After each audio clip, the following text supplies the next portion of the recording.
Today's episode of the InsideEVs Podcast is brought to you by E-Range EV Tyre. E-Range EV tyres are specifically engineered for electric vehicles. Using an advanced manufacturing process called liquid phase mixing, E-Range EV's EcoPoint 3 technology creates a tyre with lower rolling resistance and longer range, while offering low levels of wear and high grip. All this while staying affordable. Go to erangetyres.com. That's ERANGE tyres.com to find your EV's next set of tyres.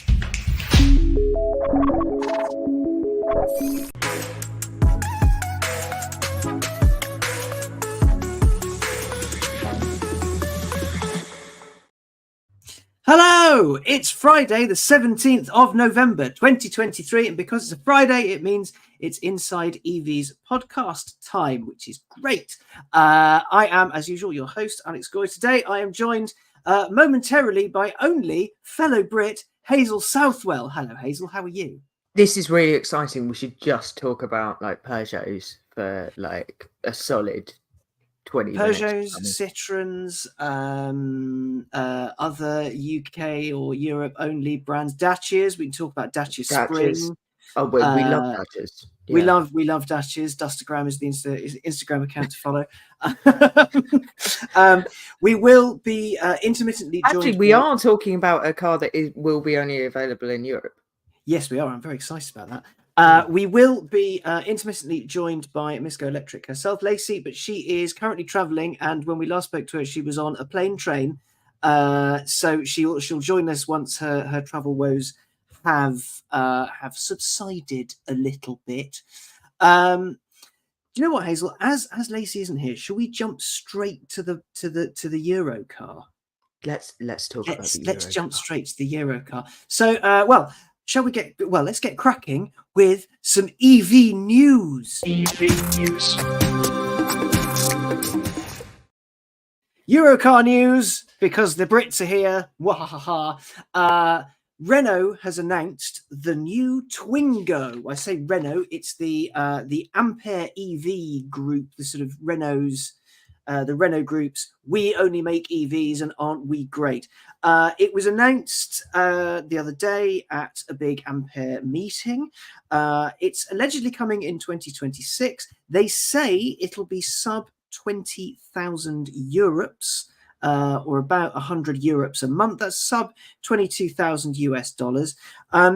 What they did say, though, which was the genuinely fascinating, exciting bit, it'll use 10 kilowatts per 100 kilometers, roughly 6.2 miles per kilowatt hour, which is quite incredible. If they do pull that off, it would make it about 50% more efficient than the current small EVs. Now, they gave us just that, basically. That's all we have to go on. It's likely, we reckon, to be based on the CMF-BEV platform, or Ampere Small, as it's known now, which will underpin the Renault 5 and Renault 4 EVs that are coming next year and the year after. Renault 5 I'm very excited about. I drove a prototype of it a while ago and it was ace. The coolest thing, though, and the thing that I think will make Hazel a very, very happy human being, is that it looks like the original Twingo. It does. Things that are nice. Lacey has just joined. Hello, Lacey. Sorry, we were secretly doing Eurocar news. We were doing Eurocar. That's news a good plan. while the American was away. So yes, sorry, Hazel. Carry on. Twingo. So there's two things that are sort of core to the concept of the Twingo. One of them is stealing aerodynamic plans from other car makers, and in order to make, because the original Twingo CD is ridiculously low. It's much more aerodynamic than it has any right to be, especially given the tiny budget that it was developed with, because they stole it from Beskith, which was a Polish car maker that kind of collapsed at the end of the Eastern Bloc. Some people allege that it is alleged that perhaps may have been connected to, and that perhaps Renault's alleged 10 million budget or so, like they announced they developed the Twingo with like 2 pence and a packet of crisps, and we're just like, yeah, it's great because we're just like good, but it was also ridiculously fuel efficient because it has tiny engine. So the efficiency and the low CD, traditional Twingo things. Do I think that it's possible that it could achieve the kind of range that they're talking about? Absolutely. Because if they actually manage the braking, I suspect one of the things they might be doing with this is actually straight up taking the mechanical brakes off. That's not been done on a road car before. It does save a lot of money. It saves some weight. I'll be honest, my Twingo RIP didn't really have brakes anyway, so I don't think they really need them. That's like milk bottle tops for calipers. That was basically yeah. But I got an MOT back once which said the brakes worked as intended. As intended. They successfully stopped the vehicle. I just had some strange balloons. What? Well, yeah, what was that? That was very weird. I liked it. I enjoyed it. I'm not sure why. It was... Hazel moved her hands and a flurry of balloons appeared behind it. Does it work if I do that? If I like, anyway, Twingo. My scare quotes about brakes apparently made balloons. But yeah, so I think like the overall, this is both true to the original Twingo and a good thing. We need cheap, small, efficient electric cars. This is literally what we're always talking about. 2026 does not seem like an unrealistic deadline for this to be possible. If by then I have the money to buy one of these, I absolutely will. I miss my Twingo.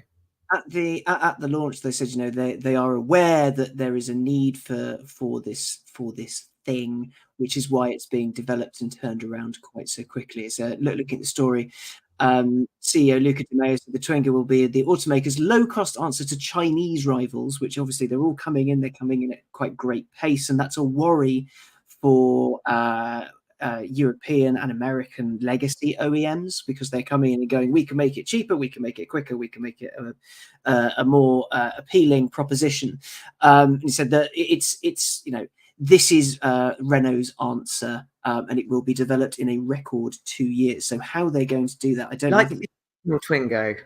Like the original Twingo. I think the record for quickest car development, I think, might be the DeLorean at like 13 months, 14 months, something ridiculous like that. So 2 years is definitely doable. Are they coming out with the Nissan variant before this one? Because I think they are. It's the Micra they were going to build on this platform. Is that correct? Oh, that I don't know. I will find out. Yes, that's true. This is basically without accusing OEMs of repeating their own history. There may be some borrowing involved in the naissance of this car. you part sharing? Well, I never. Oh no. Well, yes. Let's call it part sharing. Let's call it synergies within the Renault Nissan group. What I love about it is that it keeps the look of the original Twingo, which always looked so happy and so great. We never got that in the UK. It was kind of a weird little treat. You never got that in the UK. Okay, officially the UK never got it. The steering wheel was never put on the correct side of the vehicle. The speedometer read kilometers, not miles. We never got it officially. I love the look of it. It was always such a treat to see them. It will be super tiny. The efficiency really does it for me, because it means the battery can be tiny. So say they stick a 22 kilowatt hour battery in it. That's a 200 mile range car ish, give or take, or 120 odd. Thinking about it. So hang on, my maths is off. 120, 180 something. It would be over 200. range. It would be a usable vehicle, which all of a sudden just makes it perfect. It's the city car problem gone away. Like the Citroen C3 a few weeks ago. It's cheap, it's got a banging range, and it looks good. And this does look good. We're entering a kind of an era of car design at the moment where either you get we're going to talk about this in a minute with your Lucids, but either you get this design that's sort of safe and familiar, but it has a few hallmarks, or if you think back to like 2004, 2005, when manufacturers are going, stop it, let's go completely retro. So we got that the retro Mustang, we got the Fiat 500 at the turn of the century, we had the Mini, we got all these manufacturers just looking back, and Renault is very much guilty as charged. The upcoming Renault 5 looks mega, but it looks like a futuristic Renault 5. Same with the 4, and now with the Twingo. I think it's mega. Question is, Lacey, if there was one of these on your doorstep, how many would you order for Turo? Ooh, that's a good question. I mean, honestly, I love this little thing. I like small little electric cars. It's just sad we don't really have many here in the States because people don't buy them. They buy your guys' favorite big honking pickup trucks and SUVs. But, I love it. It's like, it kind of reminds me a little, I mean, there's so many of these little tiny electric cars that you guys have over seas in like Europe and in China that I'm so enamored with, and I wish we got them here. But I would probably, I mean, depending on what the cost would be, if it's like 20 something, I thought I saw so was the price point. About 22,000 US, they reckon, with current exchange rates. So give or take inflation, it could be 30. But that's pretty decent, but probably, I don't know, wouldn't qualify for any incentive, so that would kind of be its hiccup, is a little bit pricey for what it is, but I still like it. It's so cute. It's cool. I adore it. Anyway, now Hazel, now we have sorry, we should go back to real cars that people want. Should we go back to some honking great SUVs? As such, Lucid this week at the LA Auto Show, which is going on right now. By all accounts, there are some cars there. I think it's fair to say the LA Show's heyday might be behind it a little bit. But at the show, Lucid announced the Gravity. This is the car that a lot of people have been waiting for, because the Air, of course, is incredibly good, incredibly fast, but also incredibly expensive and quite far out of a lot of people's reach. Whereas the Gravity, not quite so. It's described in the press bump as not just a luxury SUV, it's a powerhouse. Raw. It's a 7-seat SUV. They say they're planning for, they haven't given official figures yet, but they're planning for 440 miles plus when it comes to range. There's no official battery details. They say about half the size of some competitors, though. Our man Patrick George on the show floor, he can't join us today because he's traveling from LA to back to home. Managed to get out. It's approximately 120 kilowatt hours. 0 to 60 pegged for 3.5 seconds. It's got a 900 volt architecture. It can tow.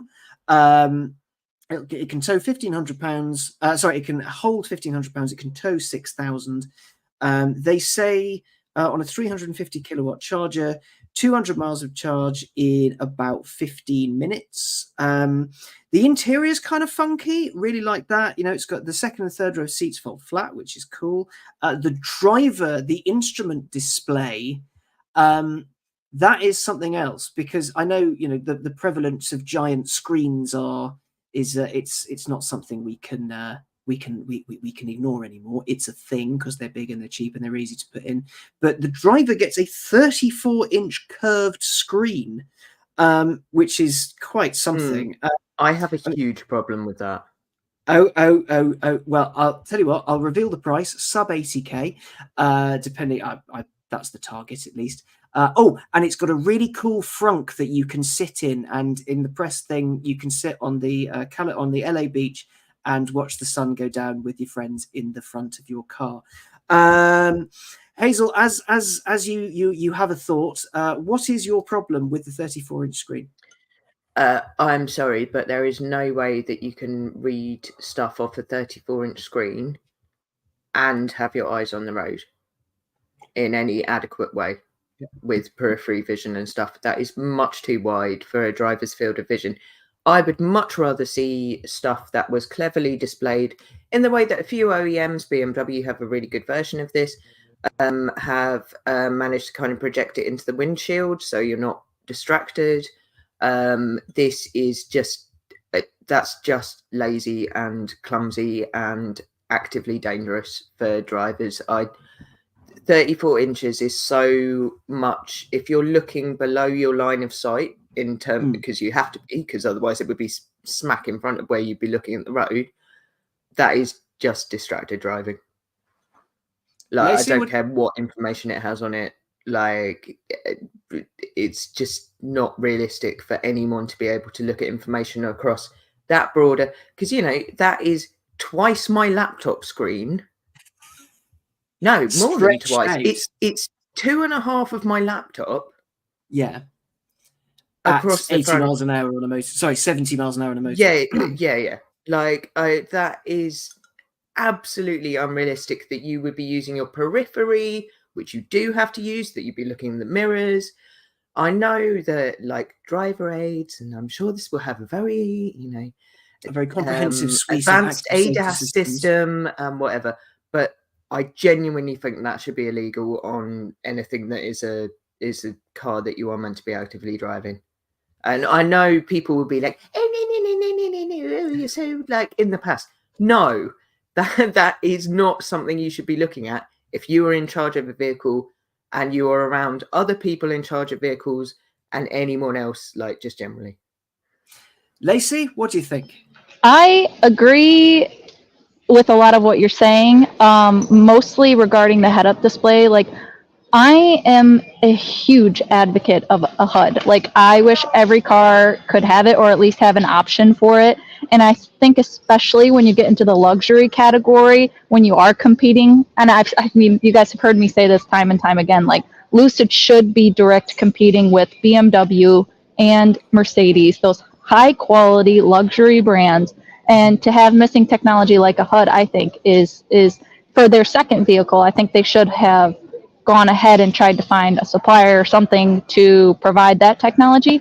So I'm not as bothered as like a big screen, because I think I'm just used to it, but I get your point of safety. Like, I agree with you that it's not as safe as of an experience that you would get by having a head-up display. The other thing is voice commands, because if I can do everything through voice command, then I don't care. I don't need to touch the screen or look at it or anything like that. I can use the HUD and the voice commands, and that will fulfill my needs for the driving experience. But a lot of times, like, there's very few people that have good voice command systems. I will say, I think they're integrating with Alexa in some regard. So, and that system is pretty good with voice commands, but it is still limited. So, yeah, that's as far as my take on that side of things.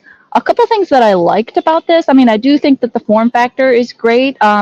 Amazing towing, which I think is underserved in the EV space, especially if you do combine it with this 440 plus miles of range when we're talking about the Gravity's high-end trim.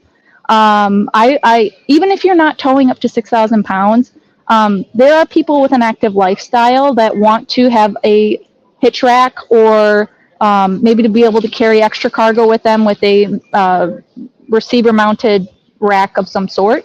So I think that's cool. I noticed that when they had it on display here and had people walking around it, they had a surfboard and a mountain bike or something like that in the back of the car with it closed, which is also cool, because when you do add a hitch-mounted receiver, if you don't have any other people that you're bringing with you or anything like that, you can have the option to put it in and it doesn't compromise your range. From my experience, when I'm traveling road tripping when I had my Model Y, putting those two e-bikes on the back of my car would be about a 20% range hit. So I like the fact that it has enough clearance in the cargo area to be able to, you do have to take the wheel off, but I think people are going to be somewhat comfortable with doing that kind of thing, but not compromising the aero if you don't want to, if you don't need the passenger space. And also, sorry, I'll wrap up here soon, but one thing that I noticed is some videos that my buddy Ryan at the Kilowatts had posted. He was like going through there, but I haven't seen anybody talk about this. I haven't watched too many videos, but when he brought the video and his camera into the second row seat with that bike and the surfboard in the back, that second row was folded down, and it looked like there was like a rail system that was embedded into the back of that second row of the back of the seat.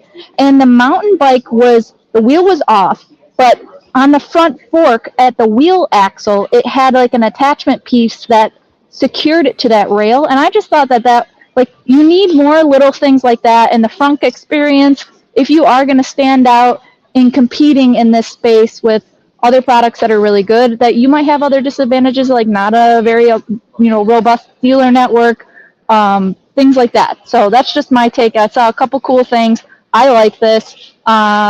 Design wise, whatever. I like the specs on it mostly. Design wise, whatever. Well, so on the screen thing, I was just looking at the images of it. The steering, the top of the steering wheel is quite low. So I'm curious to see how a person would sit in it, or how I would sit in it, because I am a small person. I'm like 5'8", 5'9" on a good day. That's what I used to put on Tinder anyway. If you can't see over it, then yeah, there'll be a huge issue with that. But yeah, I want to try it before I completely, and I want to see what they do with it, because the stuff in the video, one side, it's basically two screens merged into one. So yeah, I'm curious to see what they do with it. The other point I want to bring up by it, I wanted to talk about its design anyway, but a chum of mine over on Twitter, Nipam Shah, he said, surely it's not just me that thinks these two look remarkably familiar. And he's put a picture of the Lucid Gravity and the new Renault Espace up, because they do kind of look the same in that they're both generic tubes. Big, high-sided, long-roofed. Like they're not hugely dissimilar, really. They're as with any car like that, you need to hide the visual weight of the car. So there are, there's that kick point at the bottom of the doors. There's a strong shoulder line, but to kind of tuck the bottom in and make the windows seem a little bigger than perhaps they actually are. But I just find it amazingly generic. Nipam has jumped into the comments, said hashtag not an SUV. I agree. I don't think it's an SUV. I think it's just a lump of car. See, I have no problem with bringing back minivans. I have been saying for time that if we are going to make large EVs, then we might as well bring back minivans. Easy to hide the batteries in, huge amounts of space. You can do anything with them. Why does everything have to be an SUV? But a factor about minivans is that they were not luxury cars. No, they are cars for people who like having children, or do a lot of things that require lots of space, or dogs who care little for aesthetics and care for what they can do with a vehicle. They're functional cars. Yeah, which I'm all for. Like, I realise I'm a middle-aged woman and that this is entirely playing to type, but Espace, great fucking car. But can you stick a luxury price tag on an Espace? Even the one they did up for F1? Absolutely not. Well, even the one with the Formula One engine in it. Yeah. Yeah.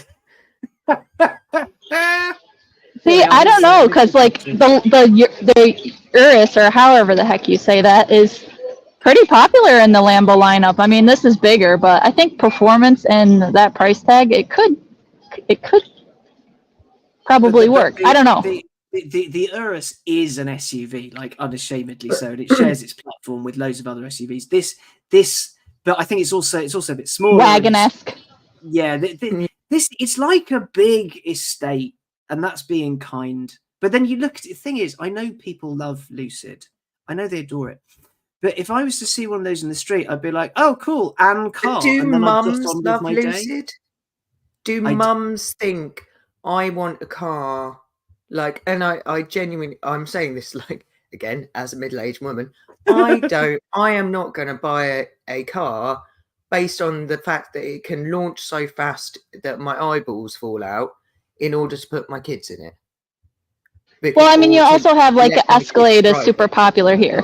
So, like, I don't know, I could see some people, it doesn't have the same cargo capacity, but I could see some people potentially like Navigator or Escalade customers that would be somewhat interested. I think the problem a lot of the time with a company like Lucid is that already you're not a very well-known brand.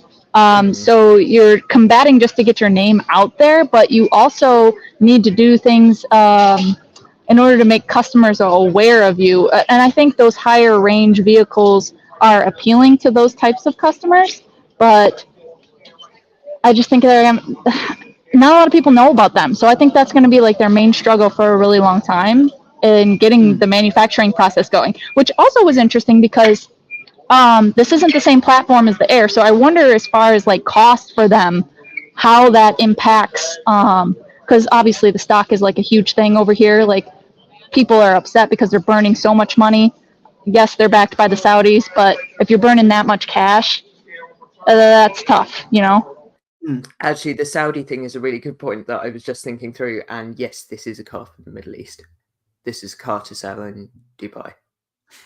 Yeah, you're not wrong. You are not wrong. And on that, Lucid Gravity, we sort of like it, but we'll see what it's like when it comes out. There is more news, though. Cadillac has finally revealed formally the Optiq luxury compact SUV. It sits below the Lyric. It'll be the entry level to Cadillac's EVs.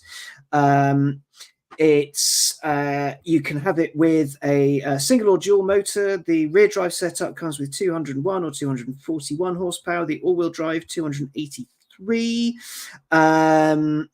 It looks decent. It shares a platform with the Equinox and the various Buick Electros.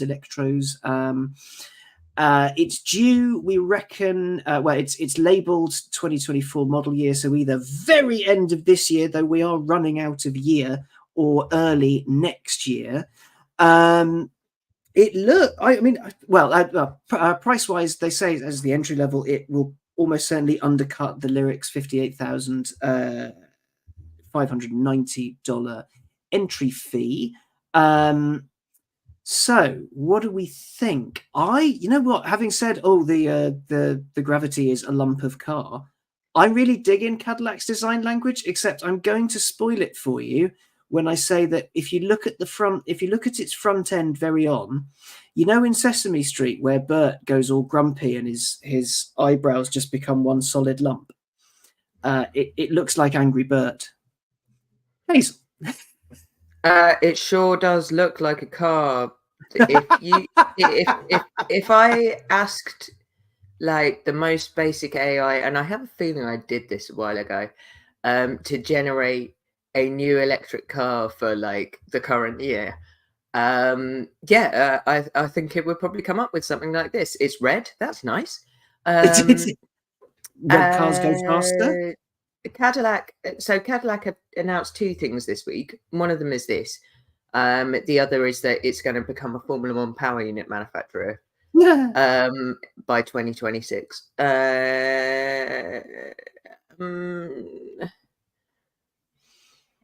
Neither excites me particularly or seems realistic. I don't believe they're going to make them in the time that they're talking about this coming out, because GM just do not seem capable of making electric cars in those timeframes. Oh Lord, no. I mean, it's just, yeah, it's got some funky headlights. That's cool. It's nice.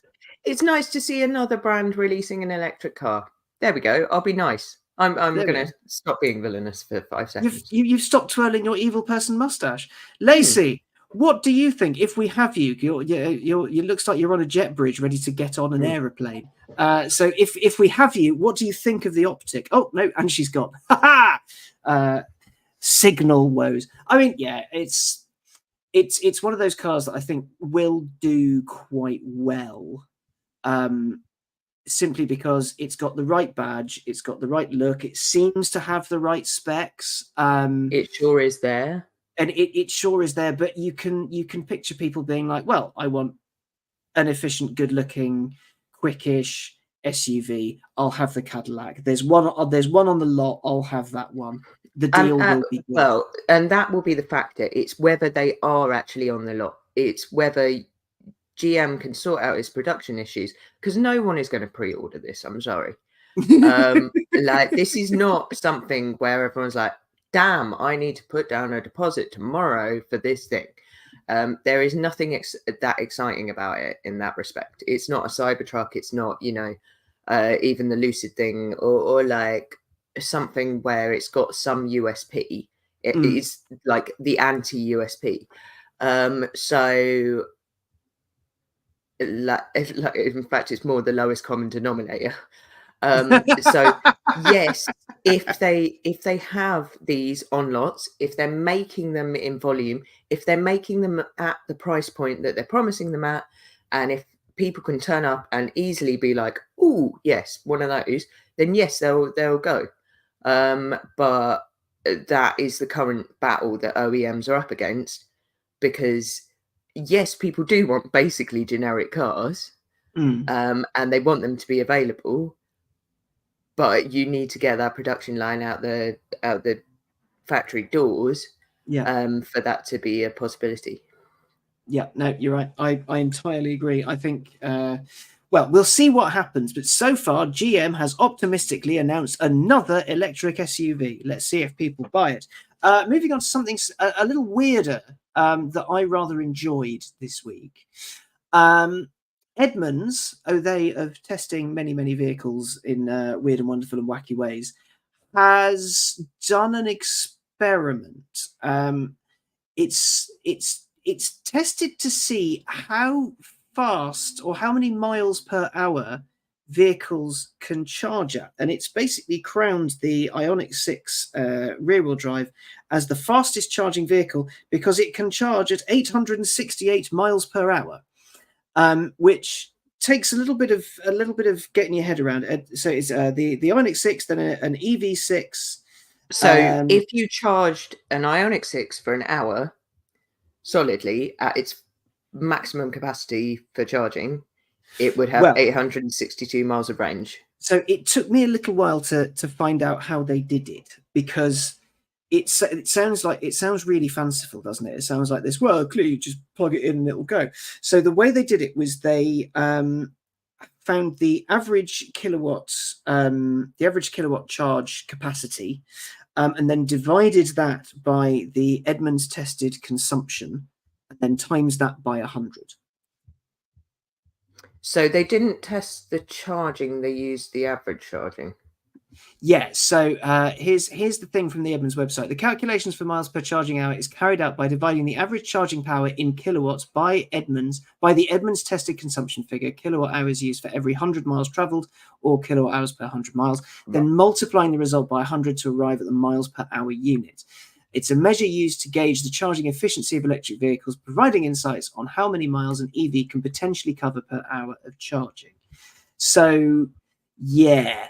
The data, fair play to them. If we have a note, sorry, they tested 43 cars, so the chart is quite large. And there's Edmunds testing is really thorough. They take them on, they take them on average speed, they take them through traffic. Like, they do not mess around. Testing is very, very thorough. Yeah, it's sort of consumer Bible stuff. So with the where are we? Hang on, the chart is very big. So the Ioniq 6, let me find the data they've got for that. So they're actually the one at the top of the chart I'm on at the minute. The EV win. So Edmunds tested miles per charging hour 769. Average time to add 100 miles of range was 7 minutes and 48 seconds. Edmunds tested consumption is 26 kilowatt hours per 100 miles. Then they said the manufacturer estimated peak charging. Kia says 240. Edmunds found 236. So they did test the charging. Yeah. And the average charging power that the car got was 200 kilowatt hours.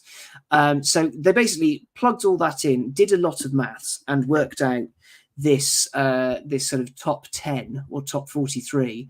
Top 10 as it stands: Ioniq 6 limited rear drive, Kia EV6 wind rear drive, Ioniq 6 limited all-wheel drive, Taycan 4S, EV6 GT line, Ioniq 5 dual motor, Merc EQS 450 Plus, Genesis G80, Taycan GTS, Model 3 long range, and that's your top 10.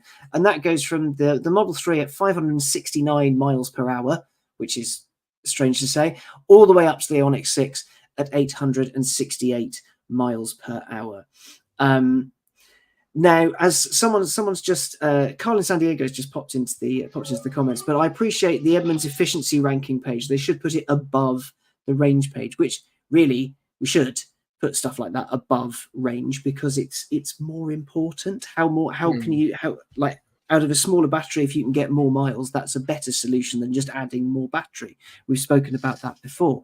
But I think the interesting thing about it is that this presents data in a way that is more easy to understand for a lot of people, because one of the big problems that I have with people who don't get EVs, who don't get cars, they understand petrol goes in, it's turned into gas, and you go forwards, whereas they don't understand, right, what does 40 kilowatts mean? What does 20 kilowatt hours mean? How does a plug work? Why do I have to wait 40 minutes? What's this? What's that? How does it all work?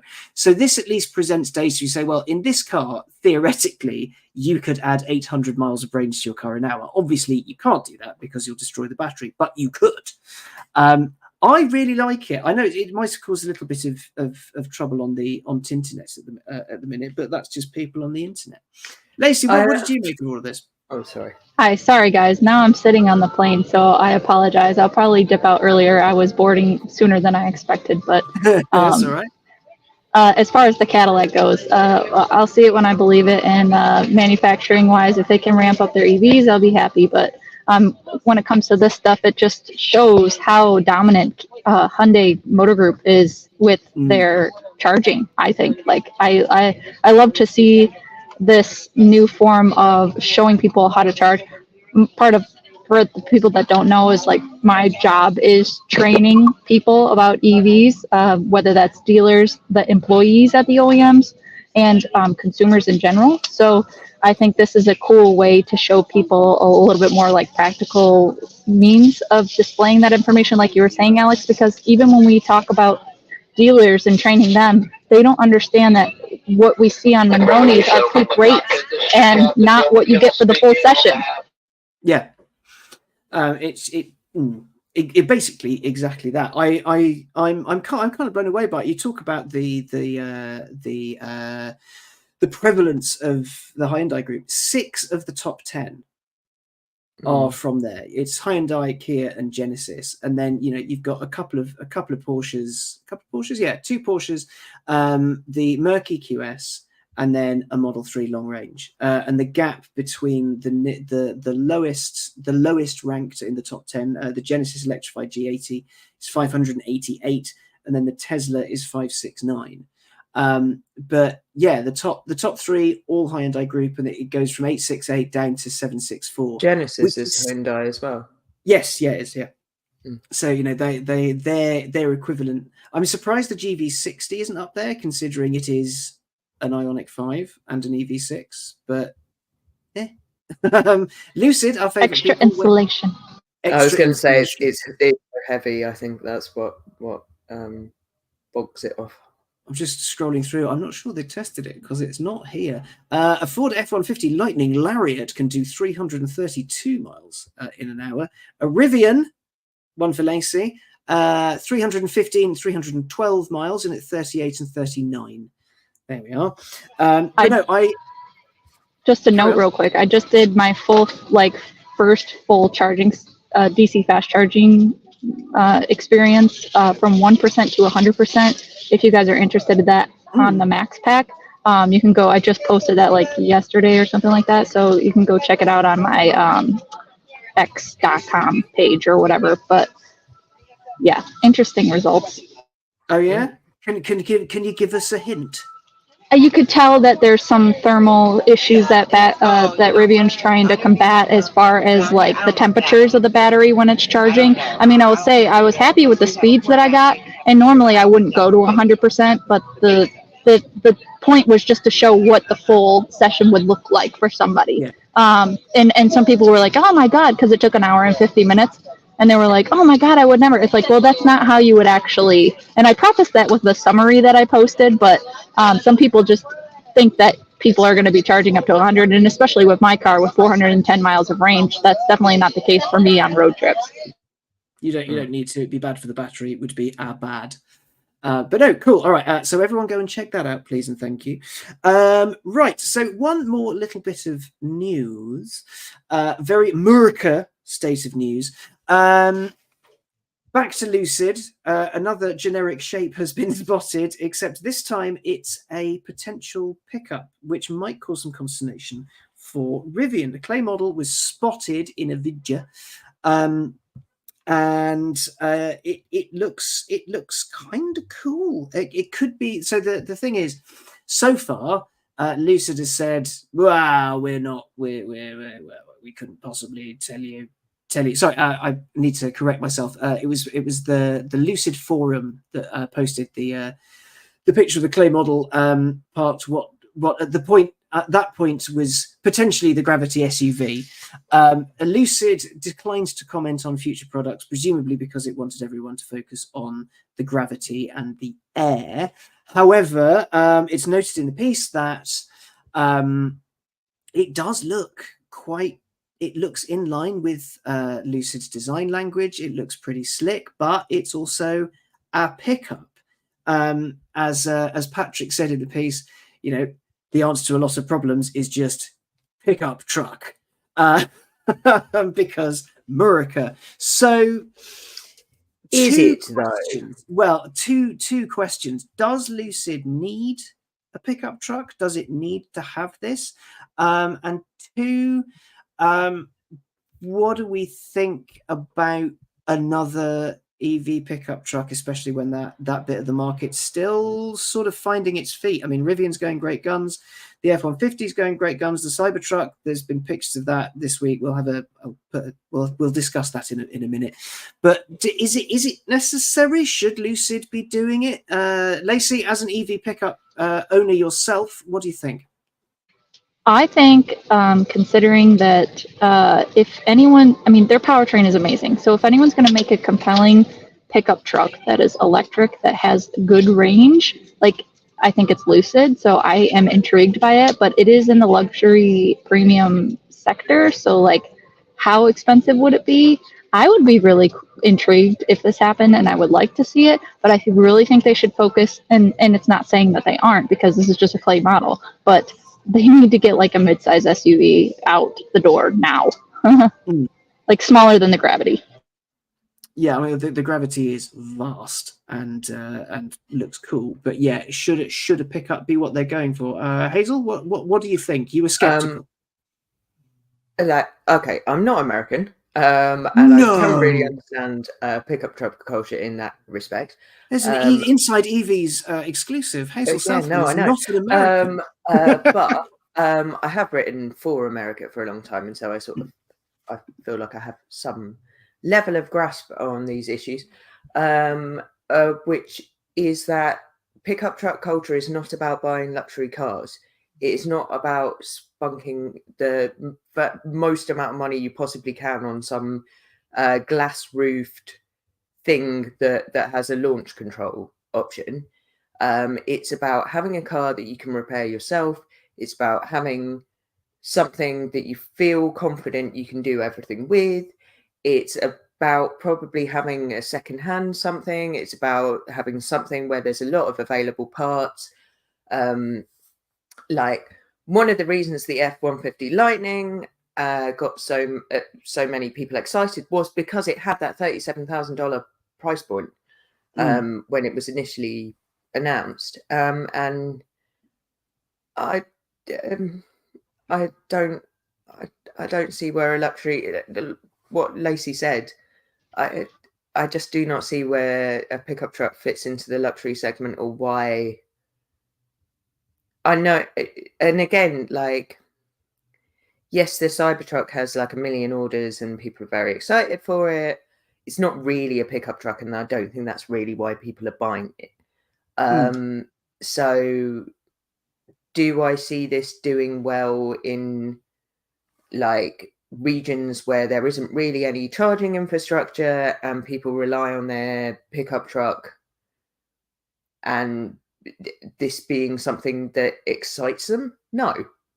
Like, no. There are multiple barriers before anyone would consider probably what would be over $90,000 pickup truck. Like, you could I don't know though. Some of these in LA. There are so many people in Texas, though, that have, like, King Ranch loaded out F-150s. Like, I wish Patrick could get some insight on his, like, Texas experience here, but, like, you'd be surprised how many people load out F-150s in this market. Like, it's insane. They'll pay for a $100,000 truck. But then are they going to be like, yes, I buy into the lack of charging infrastructure, so I'm going to flip to a Lucid, not the Ford that I've been relying on forever? Because they use it for a work truck, so probably not. This is going to be too, like, I don't know, luxury for that case, because they still get the use out of the, you know, King Ranch and stuff like that they're looking for. Though, so if you say, kind of pondering that there's no need for a big luxury pickup in this market, why would you want it? The number of people who spend tens of thousands on ultra luxe camping gear to make camping easier and lighter and better for them. Like, oh, I've got a tent that you press a button and it just inflates itself and it does this. Oh, I've got this stove that does this. I need this gadget. This will keep me dry no matter the weather. This will do this. This will do that. My sleeping bag has been made from 1,000 plucked geese. That kind of. But I bought this. I bought a this 20,000 deposit for an ultra luxe tent and then wait 4 years. No, that you don't do, but you do still want it when it's there. And people buy the £500 ski jacket for, you know, the 1 week of the year where they actually need to use it, and then they kind of put it on occasionally when the weather's a bit grim outside. So I can see the mindset behind it, and I can see the people that would buy it. And Lacey, you look like you have something you want to say. Well, I was just saying, it reminds me a lot of people that ride road bikes, even though they're not competitive with it. That, like, every little millimeter, they'll spend like thousands of extra dollars just to, like, eke out the performance of it. It's just, that reminds me of that. Yes, the phenomenon of the mammal. If you're not familiar, it's a middle-aged man in lycra. They spend lots and lots and lots of money on carbon road bikes and have a lovely time in the countryside. One of my friends is a confirmed mammal. He has a collection of push bikes, all of them amazing, and I could never afford one in my life. But no, I'm probably mistakenly looking at this from the perspective of a poor person. Therefore, I'm like, why the hell would anyone buy one of these? But, like, I think that's the average experience, though. Yeah. I mean, thinking about it, if Lucid does go this route and does go for the right ultra luxe pickup, this is what will happen. Think about a little bit how Tesla ingratiated itself with the market. It didn't start with the Model 3. I mean, it should have done, but it didn't start with it. It started with a very expensive Roadster. Admittedly, that was, you know, cutting edge frontier tech 10, 11 years ago, and it was a Lotus, but still. And then it went for the big expensive sedan, which Lucid has done. Then it went for the big expensive SUV, which Lucid is doing now. And then, admittedly, Tesla went down the model, the 3 and the Y, and they did it kind of. They got the early adoption in, but back then the market, it was a lot more difficult to convince people into EVs because they weren't as prevalent. The market wasn't as big. It was.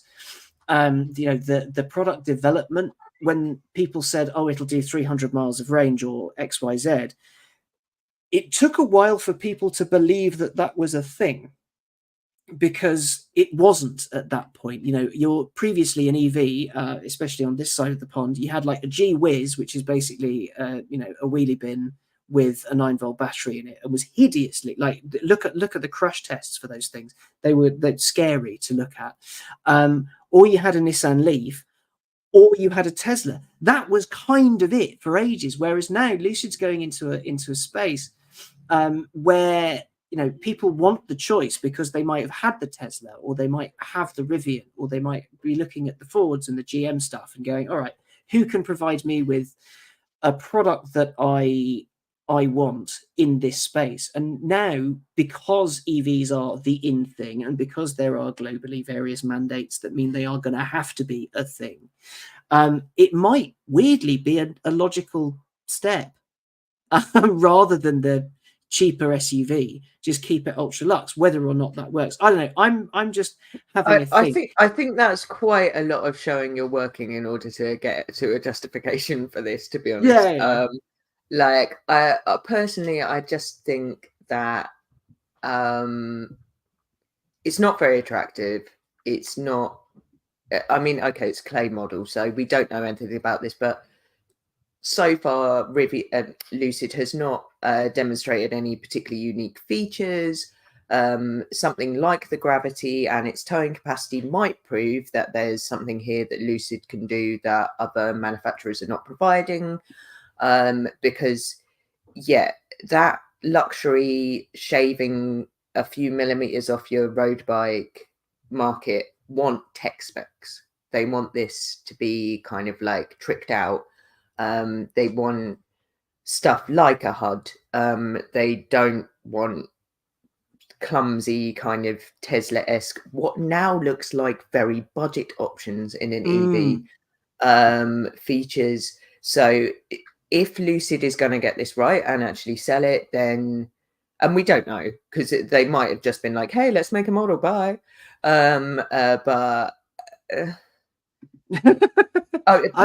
Personally, I do not see a space in a, and we were talking about this like a couple of weeks ago.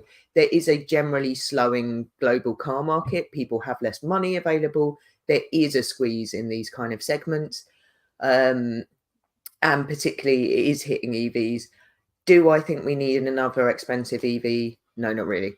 I mean, like it's Lucid's stock at the end of the day, and it doesn't matter to me. But like, it is what it is. I think as it's probably a good enough time to say we are undecided on the Lucid Pickup, but it's also time to say goodbye to Lacey, who has to get on a jet plane and fly far away. Sorry guys. No. I didn't plan this out as good as I thought I did. But to be fair, your dedication to literally being on the podcast from your plane seat is quite dedicated. I mean, yeah, that is to be applauded and celebrated. So we will see you next time. In a couple weeks. Safe flight. See you in a couple of weeks. Bye, guys. Bye. Right, Hazel. Let's talk about Peugeots again. Let's talk about Peugeots and Lotuses and things like that. So yeah, Lucid Pickup is a thing. We'll see what they do with it. On the Lecky Pickup note, though, I'm not sure how close attention you were paying to the internet this week. I am, of course, terminally online. But there was a picture going around of the Cybertruck, and someone tried to put a bicycle in the back of it, and it wouldn't fit. Which just seems like really stellar product design there for the lifestyle vehicle. But that's we almost. I think it probably would fit on its side. To be fair. It didn't. It was sort of the really? back was. Yeah, no. If go look it up. It's a bit tragic. We almost went a week. The Cybertruck content I saw this week was it failing to go up a hill. Oh, did it fail to do that as well? Well, I mean, it did make it, but it made it in roughly the same. I mean, to be fair, sometimes it's hard to tell whether it's the car or the driver. Could be a skill issue, could be a mechanical issue. But and I'm not sure who was driving it, so I'm probably about to get some internet hate. But anyway, that's fine. But yeah, the two things that it's been notable for this week then are not really having any capacity as a truck if you can't get a bike in the back. Or being able to go off-road. Yes. Can't wait to drive it. I don't think they'll ever let me near one, which is fair. One final thing to talk about this week. Our man, Kevin Williams, InsideEVs' latest chap, lovely human being, incredible writer. Last week was, of course, Polestar Day, where Polestar had its own sort of look at how great we are show out in the US. Showed off a load of products, gave great insight into what's coming in the future, but it also gave journalists an opportunity to have a ride in the Polestars 3 and 4. And this week we're going to talk about the Polestar 3 and Kevin's ride in that. He seemed to really like it. He rightly said it's going to compete against the Audi Q8, the BMW iX. They're saying 83,000 US. He was generally impressed. The thing that gets me is it shares a platform with the Volvo EX90, which was revealed last year, with its LiDAR that sort of sticks out on top, makes it like a taxi cab. It's a lot neater here in the Polestar 3. My question is, why would you go for the Volvo over the Polestar or vice versa? Because it seems to be quick. He seems to have enjoyed it. He said the interior was okay. But he says, Polestar still has yet to beat this. This is just a Volvo thing. What do you think, Hazel? What are your thoughts? So I'm a bit of a Volvo, not hater at all, actually. One, I am obsessed with the Volvo Trucks YouTube channel, which if you are not subscribed to it, you absolutely should be. They put out the most deranged content I have ever seen in my life. And it's wonderful, including a video that implied that their trucks were like making sweet love. Happy Valentine's Day, everyone. Yeah. Not